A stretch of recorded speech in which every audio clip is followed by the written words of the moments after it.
C'est pas un acte très intelligent, hein. C'est plutôt la main qui décide et qui elle-même mène le travail. Comme quelqu'un qui se promène. Et selon le cheminement, des choses viennent et d'autres s'éloignent. Et la pièce un peu se forme d'elle-même. Elle est comme si c'était un élément qui m'était complètement extérieur. Elle vit sa vie, quoi.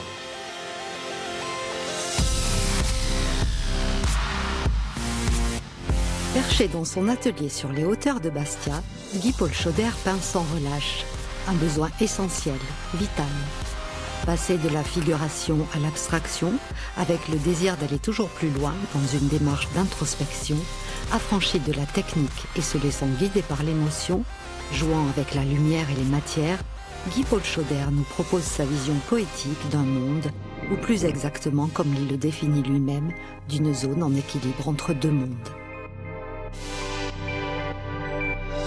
C'est aussi la Corse qui m'a, en fin de compte, fait changer. Sa tellurie, c'est quelque chose que je ressentais très fort en me promenant dans le maquis. J'ai commencé à déconstruire, en fin de compte, tout ce travail que j'avais fait sur la figuration et en cherchant une autre lecture, hein, quelque chose qui était beaucoup plus proche de l'émotion, de quelque chose de vrai. Et je me suis dit, mais en fin de compte, on est comme des paysans, on est quelque chose qui retourne la terre, on retourne la matière pour trouver... en fin de compte, pour trouver justement ce bien-être, quelque chose de différent. Et puis son devenir. Je suis prêt à devenir un peintre ou je suis prêt à devenir un paysan. Mais c'est la même chose, c'est devenir être, quoi.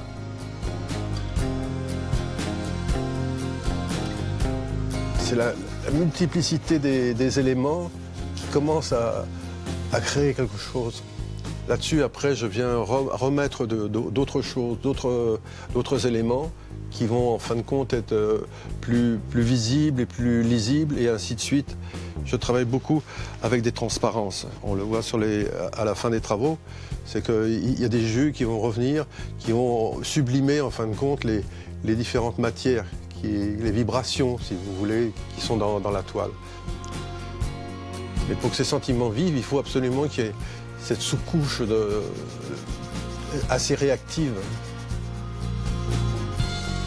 En fin de compte, c'est comme si je faisais du vivant, quoi. C'est un peu... Ça ressemble souvent à des arbres, vous voyez. On retrouve des éléments qui sont des éléments de la nature, des roches, des choses comme ça. Né dans les années 40, dans un milieu ouvrier de la banlieue parisienne, le jeune Guy-Paul Chauder va étudier le dessin et la peinture.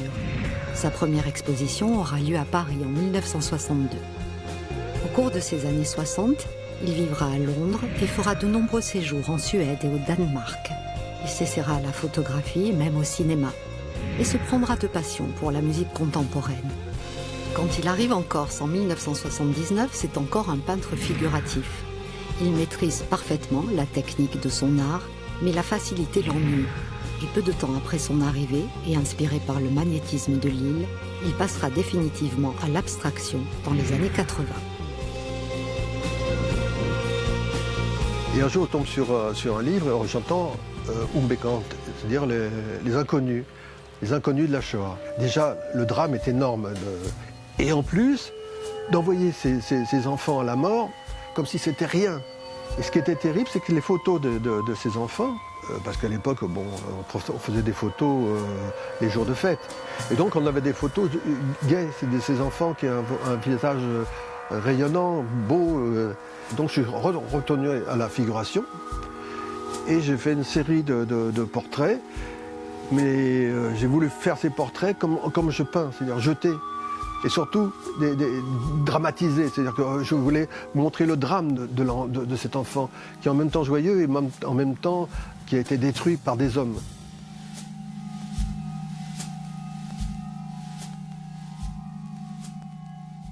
J'en ai plein en cours. Hein. Alors donc, quand j'en ai marre, hein, ça vient pas, tu me donnes pas ce que je veux, allez, va-t'en. Je passe, et j'en prends une autre, et j'essaie de retrouver justement un enthousiasme, et quand ça vient, c'est merveilleux. Et des fois, ça apparaît, mais alors, une toile sur laquelle je peux traîner pendant des semaines, d'un seul coup, elle apparaît.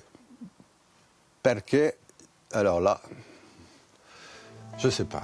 Mais si je savais, peut-être il y a longtemps que j'aurais arrêté la peinture.